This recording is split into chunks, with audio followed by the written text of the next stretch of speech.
Reza Pahlavi baru sahaja mengisytiharkan perang terhadap Eropah kerana mempertahankan pengawal revolusi Islam yang kejam dalam satu seruan mendesak untuk revolusi Iran yang baharu. Kini krisis Iran baru sahaja mendapat satu lagi cabaran besar di Eropah.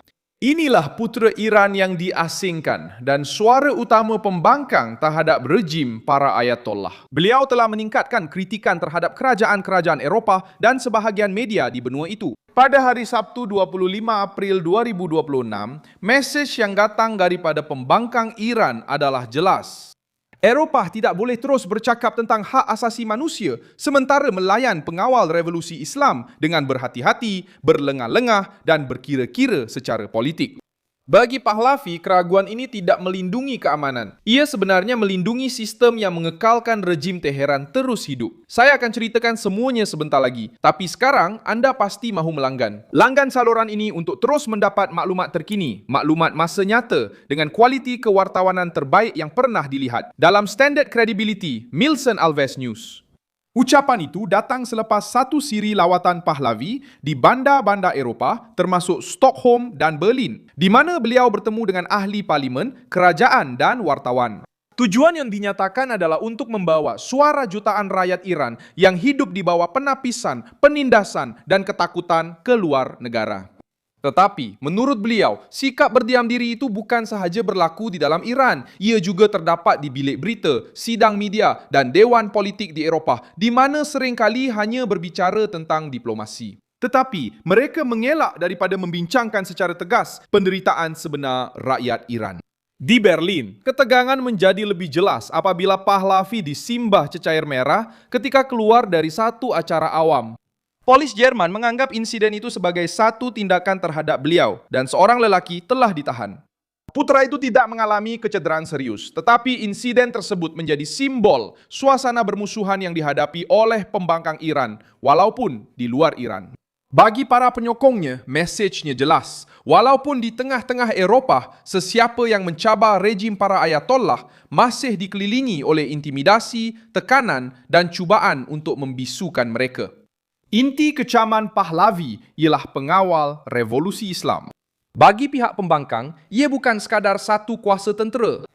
Ia adalah sayap ekonomi yang bersenjata. Ia adalah struktur yang melindungi para ayatollah, menindas penunjuk perasaan, memantau masyarakat dan menyokong sekutu di Timur Tengah, dan menghalang rakyat Iran daripada menukar pemberontakan kepada perubahan sebenar. Oleh itu, apabila kerajaan-kerajaan Eropah lambat bertindak terhadap organisasi ini, pihak pembangkang melihat lebih daripada sekadar birokrasi. Mereka melihat kelemahan di hadapan sebuah mesin penindasan. Dia menyatakan bahawa dia telah mengambil bahagian dalam sidang media bersama lebih daripada 150 wartawan. Dan walaupun begitu, hampir tiada siapa yang bertanya tentang rakyat Iran yang terbunuh, tentang tahanan politik dan tentang mereka yang dijatuhi hukuman mati. Menurutnya, para wartawan lebih berminat untuk membincangkan pendirian Amerika Syarikat dan Israel daripada mempertanggungjawabkan rejim Iran atas apa yang dilakukannya terhadap rakyatnya sendiri. Kritikan itu jatuh seperti bom moral ke atas liputan media Eropah.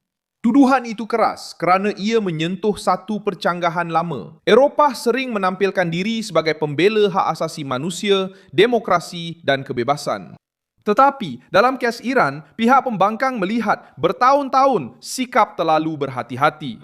Sementara keluarga-keluarga Iran mengebumikan anak-anak mereka, mengecam penahanan dan menghadapi mahkamah politik, banyak kerajaan Eropah masih cuba mengekalkan saluran dengan Teheran, menahan diri daripada mengambil tindakan lebih tegas terhadap pengawal revolusi. Bagi mereka, sikap ini memberi masa kepada rejim dan membiarkan rakyat Iran lebih terasing. United Kingdom juga turut serta dalam pertikaian ini. Kerajaan British berjanji untuk memperkenalkan undang-undang bagi memperketatkan tindakan terhadap pengawal revolusi dan kumpulan yang berkaitan dengan negara-negara bermusuhan. Janji itu dibuat di tengah-tengah amaran mengenai ancaman yang dikaitkan dengan rangkaian Iran di tanah Britain. Bagi pembangkang Iran, langkah ini mendedahkan masalah utama. Apabila ancaman sampai ke Eropah, tindak balas menjadi lebih pantas.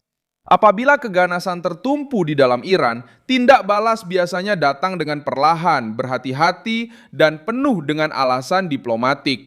Sementara itu, di dalam Iran, rejim cuba menunjukkan kekuatan.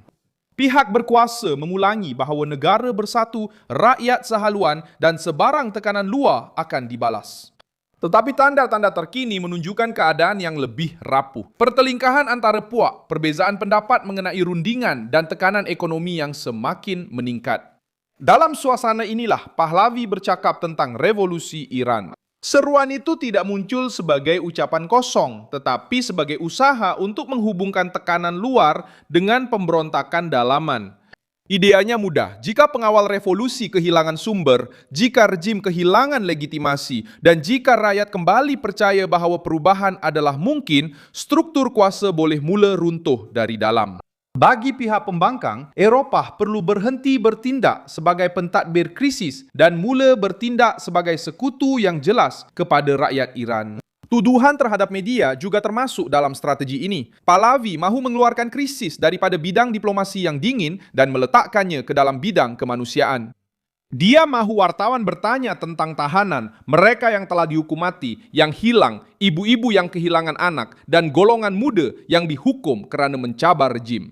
Bagi beliau, apabila liputan hanya tertumpu kepada perjanjian, rundingan dan reaksi ketenteraan, mangsa utama akan hilang. Rakyat Iran biasa yang menghadapi ketakutan setiap hari. Dalam ucapannya, Pahlavi juga menolak idea bahawa rakyat Iran tidak bersedia untuk demokrasi. Bagi beliau, hujah itu adalah satu penghinaan dan hanya digunakan untuk membenarkan pengekalan rejim. Satu bangsa yang sanggup berdepan tembakan, penjara, penapisan, internet yang disekat, keganasan dan risiko hukuman mati demi menuntut kebebasan sudah membuktikan kematangan politik. Menurut pembangkang, persoalannya bukan sama ada rakyat Iran sudah bersedia atau tidak. Persoalannya ialah sama ada dunia bebas sudah bersedia untuk berhenti menganggap para penindas sebagai rakan kongsi yang boleh diterima. Rejim itu pula cuba untuk terus bertahan di 3 medan. Pertama, mereka menindas di dalam Iran dengan penangkapan, ugutan, hukuman mati dan kawalan maklumat. Kedua, mereka cuba menakut-nakutkan di luar negara dengan menggunakan sekutu, tekanan serantau dan ancaman terhadap kepentingan negara lain. Ketiga, mereka menyokong propaganda perpaduan dengan mengatakan bahawa tiada perpecahan antara golongan sederhana dan radikal. Hanya sebuah bangsa revolusioner yang bersatu. Tetapi naratif ini kelihatan semakin dipaksa apabila dibandingkan dengan tanda-tanda krisis ekonomi, pengasingan, dan perebutan dalaman. Pengawal revolusi berada di tengah-tengah semua ini. Ia muncul sebagai perisai kepada para ayatollah dan sebagai sasaran utama pihak pembangkang. Jika struktur ini diasingkan dari segi kewangan, politik, dan simbolik, rejim akan kehilangan alat kawalan utamanya. Itulah sebabnya Pahlavi menganggap pendirian Eropah sebagai penentu. Dalam pandangannya, mempertahankan, melembutkan atau menangguhkan tindakan terhadap pengawal revolusi bukanlah satu bentuk berkecuali. Ia adalah satu cara tidak langsung untuk memastikan mesin itu terus berjalan. Mesej akhirnya adalah ringkas dan berat. Reza Pahlavi telah mengisytiharkan perang terhadap pendirian Eropah dan semua yang mempertahankan pengawal berdarah itu serta menyeru kepada revolusi Iran kerana beliau melihat rejim yang tertekan, berpecah dan terdedah. Inilah saatnya Eropah perlu memutuskan sama ada akan berdiri bersama rakyat Iran atau terus dikenali kerana kelewatan mereka berdepan dengan mesin penindasan dan penyeksaan yang brutal yang mengekalkan rejim di Tehran terus berkuasa. Sila tekan butang suka pada video ini, langgan saluran ini dan di akhir nanti, lihatlah ruangan komen supaya anda lebih terlibat dengan komuniti Milson Alves News.